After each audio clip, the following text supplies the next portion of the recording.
Welcome back to Radio Faces. I'm John McClain from the Chronicle, Chron.com and Sports Radio 610. He's Indy Kalu from Sports Radio 610. This is where we go around the league, and I know we're going to talk about coaches who've been fired. You take it away. First up, Kansas City. This time last year, they're celebrating divisional champions. Guess what? Now the quarterback of the team, the head coach, Todd Haley's been fired after a 5-8 start. He's no longer the coach. And let's put it all in perspective. That would be like Kubiak being fired this time next year. We all know that's not going to happen, but you talk about what have you done for me lately in the NFL? This is a perfect example of that. A guy who won the division last year. This year he doesn't even get to finish the season. I was amazed, and I don't understand why they do it now, but like you and I talked about off camera, there must have been something going on behind the scenes for them to pull the trigger during the season. If Gary Kubiak does what Todd Haley does, he'll get fired next year before the season's over. One of the things they like in that organization, they like to be things normal. They want to be clean cut. They want to be like the Patriots. They want to be like the old Niners. And Todd didn't like that. So defiantly, he grew a beard. He would show up at news conferences wearing raggedy Bill Belichick type clothes. Well, he hadn't won 3 Super Bowls like Bill Belichick, so he did it almost asking to be fired. And there were reports the week before he said he knew he was going to get fired, so why not just go ahead and quit and not give him the satisfaction? Obviously, there are a lot of problems behind the scenes in Kansas City. One of the coaches whose name's brought up, considering Romeo Crennel's defensive coordinator, Scott Pioli runs the show, is Josh McDaniels, who has been the offensive coordinator this year at St. Louis. He's really done a fantastic job, hasn't he? And I can't imagine that Scott Pioli would hire McDaniels just to reunite all those Patriot people. It just doesn't make any sense to me. Now, let's see, Cowboys.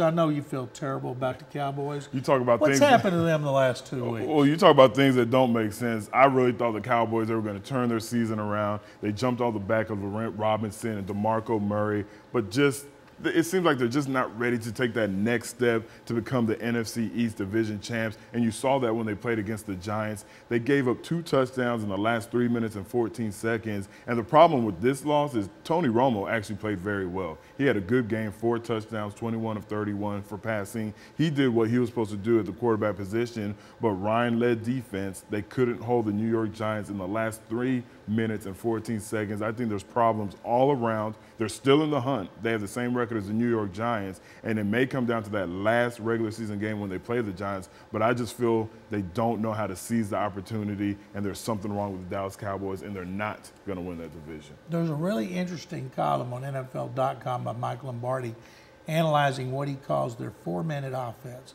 and telling how they try not to lose, which I think is kind of interesting to the Cowboys because I always think of Romo throwing the ball down the field, but it's really kind of an indictment of Jason Garrett's play calling. But if you're a Cowboy fan, and I know there's 1 or 2 out there, check out NFL.com. Mike Lombardi is very, very analytical, and I thought very telltale about what's happening with them.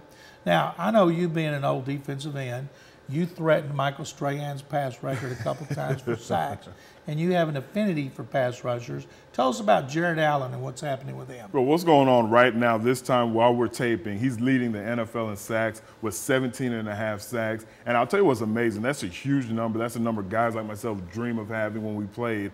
But he's doing this on a losing team. So my point is, when he's rushing the passer, when he's getting these sacks, it's early in the game because his team is usually playing from behind, and the offense that he's going against is typically running the ball. It's not like when Robert Mathis and Dwight Freeney, when they were in their heydays with Peyton Manning, had a chance to rush the passer for the entire game because they're going against offenses trying to catch up. So that's why what he's doing is amazing, and I'm rooting for him to get to 22 sacks and tie or beat Michael Strahan's sack record.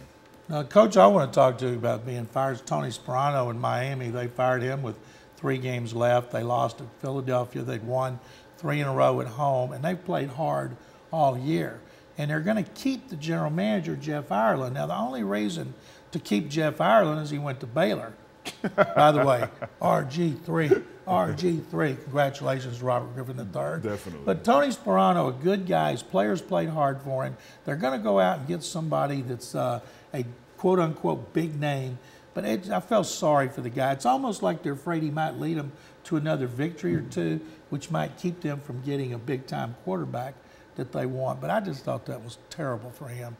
Okay, now, we mentioned Tebow time, TJ time. What do you think about Tim Tebow continuing to pull them out 6-1, I believe, as a 7-game starter? I think it's up to people like you, the Hall of Fame journalist, to make sure it's the Denver Broncos winning these games and not just Tim Tebow. So it's Bronco time. It's Bronco time. It's Willis McGahee time. It's Brian Dawkins time. It's Texas A&M's Von Miller time. These guys are playing good team football like the hometown team here, the Houston Texans. And despite what you're seeing at the quarterback position and the lack of stats, they continue to win. Now, I will be remiss if I don't admit that what he's doing in the fourth quarter is amazing, the poise that he's keeping and leading his teams to these victories. But better quarterbacks aren't going to have to lead their team to victories every fourth quarter that they play in. I like what he does, and I'll even say they don't need to look for a quarterback, but we have to remember this is a team sport, the ultimate team sport, and the Denver Broncos team is what's doing the amazing acts over there. The New York Times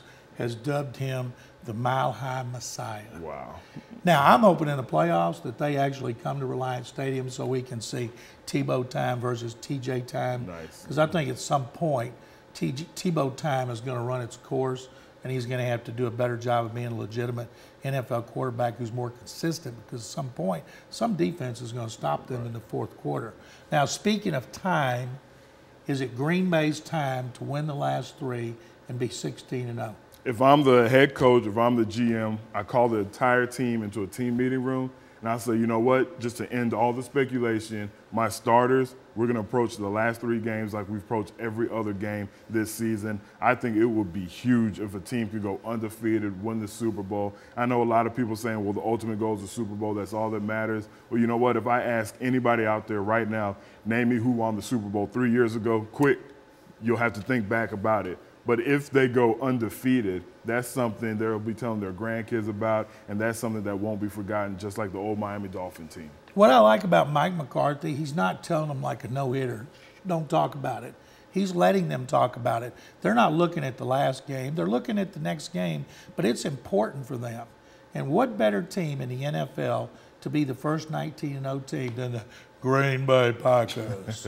Can you do that? No, I can't. Come on, you talk deep anyway. Let me hear you say Green Bay Packers. The Green Bay Packers. But you sound like you should be on TV. On the frozen tundra